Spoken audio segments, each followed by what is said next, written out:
আসসালামু আলাইকুম। সকলকে আমন্ত্রণ আনন্দ টিভি সংবাদে। আপনাদের সঙ্গে আছি আমি সুমাইয়া আজাদ।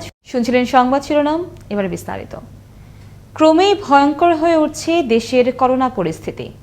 প্রতিদিনই বাড়ছে সংক্রমণ ও মৃত্যু। দেশের প্রত্যন্ত অঞ্চলগুলোর অনেকেই সর্দি কাশি, জ্বর ও শ্বাসকষ্ট নিয়ে শেষ মুহূর্তে যাচ্ছে হাসপাতালে, যাদের অধিকাংশকেই বাঁচানো সম্ভব হচ্ছে না। গেল 24 ঘন্টায় দেশের বিভিন্ন জেলায় করোনা উপসর্গ নিয়ে 168 জনের মৃত্যু হয়।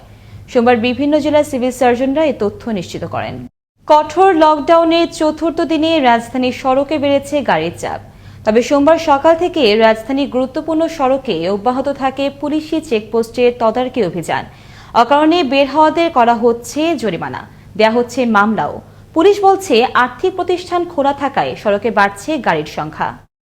করোনার সংক্রমণ বৃদ্ধি বিবেচনায় নিয়ে আগামী 28 জুলাই অনুষ্ঠেয় জাতীয় সংসদের সিলেট 3 আসনের উপনির্বাচনে ভোটগ্রহণ 5 আগস্ট পর্যন্ত স্থগিত করলেন হাইকোর্ট। সোমবার দুপুরে বিচারপতি এম ইনায়েতুর রহিমের একক ভার্চুয়াল বেঞ্চ আদেশ দেন। আদালতে আবেদনের পক্ষে ছিলেন আইনজীবী মোহাম্মদ শিশির মনির, রাষ্ট্রপক্ষে ছিলেন attorney general A M Amin Uddin. এর আগে সকালে সিলেটের স্থানীয় 7 জন বাসিন্দা এবং 6 জন আইনজীবী সিলেট 3 আসনের উপনির্বাচনে ভোটগ্রহণ বন্ধের আদেশ চেয়ে রিট আবেদন করেন। সোমবার ভোররাতে হৃদযন্ত্রের ক্রীড়া বন্ধ হয়ে না ফেরার দেশে পাড়ি জমালেন কপ সমন্বয় কমিটির আহ্বায়ক ও উত্তরা স্যাটেলাইট ভিশনের স্বত্বাধিকারী শামসুর রহমান। ইন্না লিল্লাহি ওয়া ইন্না ইলাইহি রাজিউন। মৃত্যুকালে তার বয়স হয়েছিল 45 বছর।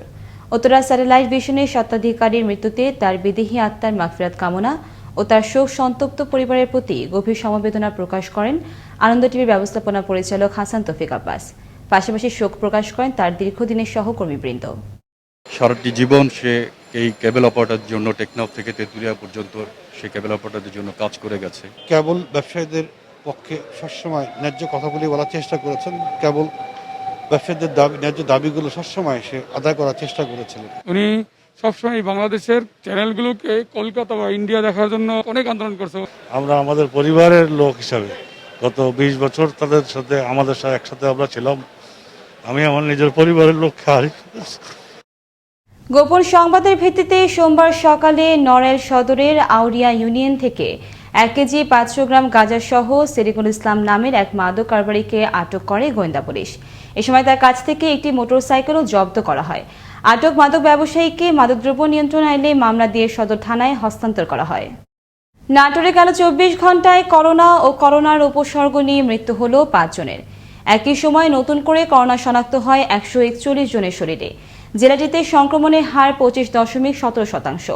সোমবার সকালে জেলা সিভিল সার্জন কার্যালয় থেকে জানানো হয় এ তথ্য।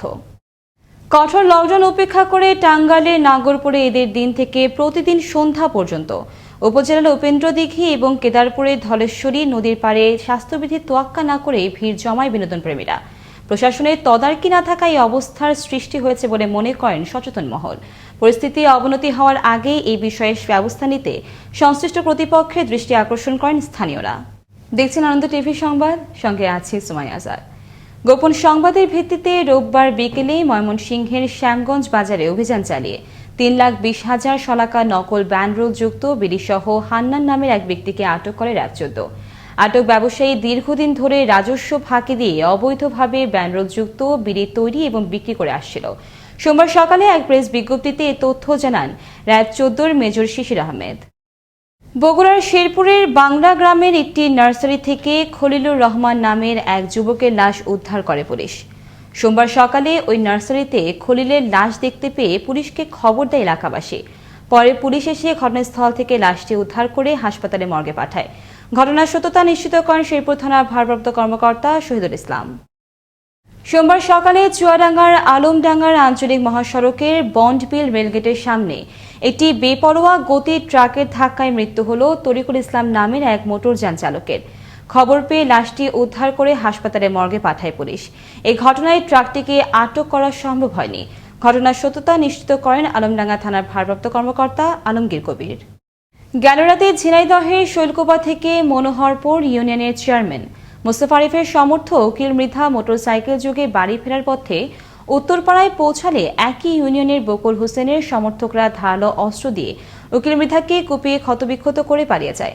উদ্ধার করে হাসপাতালে পাঠানো হলে কর্তব্যরত চিকিৎসক রোগীর মৃধাকে মৃত ঘোষণা করেন। ঘটনার সত্যতা নিশ্চিত করে শৈলকুপা থানা পুলিশ।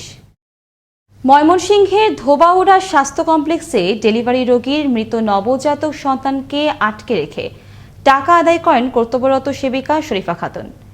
এমন অভিযোগে হইচই চলছে সামাজিক যোগাযোগ মাধ্যমে। তবে অভিযুক্ত সেবিকা বলছেন এমন ঘটনা সম্পূর্ণ মিথ্যা এবং পরিকল্পিত। ধোবাউড়া স্বাস্থ্য কমপ্লেক্স ঘুরে এসে প্রতিবেদন তৈরি করেছেন ওমর ফারুক সুমন, জানাচ্ছেন মোস্তফা কামাল তোহা। ময়মনসিংহের ধোবাউড়া উপজেলার পোড়াকান্দুলিয়া ইউনিয়নের পূর্ব বতিয়ালা গ্রামের রমজান আলী তার গর্ভবতী কন্যা রুনা আক্তারকে মুমূর্ষ অবস্থায় সন্তান প্রসব করানোর জন্য নিয়ে আসেন ধোবাউড়া স্বাস্থ্য কমপ্লেক্সে। রোগীর অবস্থা আশঙ্কাজনক দেখে দ্রুত সন্তান প্রসব করান কর্তব্যরত সেবিকা শরীফা খাতুন। নর্মাল ডেলিভারি হলেও ভূমিষ্ঠ সন্তান হয় মৃত। এ অবস্থায় প্রাথমিক চিকিৎসা শেষে রোগীসহ অভিভাবকরা চলে যান বাড়িতে। এর 1 ঘণ্টা পর অপরিচিত কিছু লোকজন এসে মৃত শিশু আটকে রেখে টাকা আদায় করা হয়েছে এমন অভিযোগ তুলেন শরীফা খাতুনের বিরুদ্ধে। বাগবিতণ্ডার ভিডিও মোবাইলে ধারণ করে গত 15 জুলাই মুকসিদুল কবির নামীয় ফেসবুক আইডিতে তা পোস্ট করা হয়। এরপর থেকে শুরু হয় তুলকালাম। ফেসবুকে কিছু লোকজন লিখছে যে টাকার জন্য মৃত বাচ্চার লাশ আটকে রাখা হয়েছে, এরকম যখন লিখলো, কিন্তু এই অভিযোগটা সম্পূর্ণ মিথ্যে। অপরদিকে স্বাস্থ্য কমপ্লেক্সে ডেলিভারি রোগী নিয়ে আসা অভিভাবকরা বলছেন ভিন্ন কথা। সেবিকা শরীফা খাতুন কোনো টাকা পয়সা ছাড়াই রোগীকে মৃত্যুর ঝুঁকি থেকে রক্ষা করেছে এমন মন্তব্য রোগীর পিতা ও মাতার। আমার অসুস্থ মায়ালে আইসি, মরা বাচ্চা প্রসব করছে, আমি মাথা গোতা আতায়া শরীফারে পেয়ে গেছি, আমি টেয়া শরীফারে দিছি না। এরপরে আমি টাকা হাত দিলাম, তো সে টাকা নেয় না, টাকা নিচ্ছে না। এরপরে আমি জোর করে টাকা দিতে আসছি না। এরপরে তার কাছ থেকে বিদায় লইয়া হারিয়া, তখন আমি গেছি গিয়া আমার নাতি লইয়া। এ বিষয়ে ক্যামেরার সামনে কথা বলতে রাজি না হলেও স্বাস্থ্য কমপ্লেক্সের পরিবার পরিকল্পনা কর্মকর্তা ডাক্তার মোহাম্মদ আবু হাসান শাহিন বলেন, শরীফা খাতুনের বিরুদ্ধে আনিত অভিযোগ সত্য নয়, তাই বিষয়টির নিরপেক্ষ তদন্ত চান অভিযুক্ত শরীফা খাতুন ও ভুক্তভোগীরা। মুস্তফা কামাল তোহা, আনন্দ টিভি, ন্যাশনাল ডেস্ক। আগুন নিয়ে সামাজিক যোগাযোগ মাধ্যমে গুজব ছড়ানোর অভিযোগে সিলেটের বিভিন্ন স্থান থেকে 7 জনকে গ্রেফতার করল র্যাব-9। পরে তাদেরকে ডিজিটাল নিরাপত্তা আইনে মামলা দিয়ে কারাগারে পাঠানো হয়। এর আগে গেল 22 জুলাই মধ্যরাতে সিলেট সেনানিবাসের বহুতল ভবনে আগুন লেগে ব্যাপক ক্ষয়ক্ষতি হয় বলে ফেসবুকে গুজব ছড়ায় অভিযুক্তরা। রোববার সন্ধ্যায় এক প্রেস বিজ্ঞপ্তিতে এ তথ্য জানান র্যাব-9 অধিনায়ক আবু মুসা মোহাম্মদ শরীফুল ইসলাম। টাঙ্গাইলে সরকার ঘোষিত কঠোর লকডাউনের ৪র্থ দিন সকাল থেকেই শহরের গুরুত্বপূর্ণ স্থানে কঠোর অবস্থানে থাকে আইনশৃঙ্খলা বাহিনী। স্বাস্থ্যবিধি নিশ্চিতে এবং সামাজিক দূরত্ব বজায় রাখতে জেলা প্রশাসনের পক্ষ থেকে চালানো হয় প্রচারণা।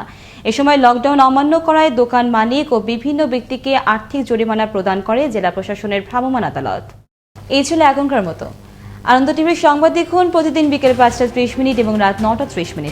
আনন্দ টিভির সঙ্গে থাকার জন্য সকলকে ধন্যবাদ।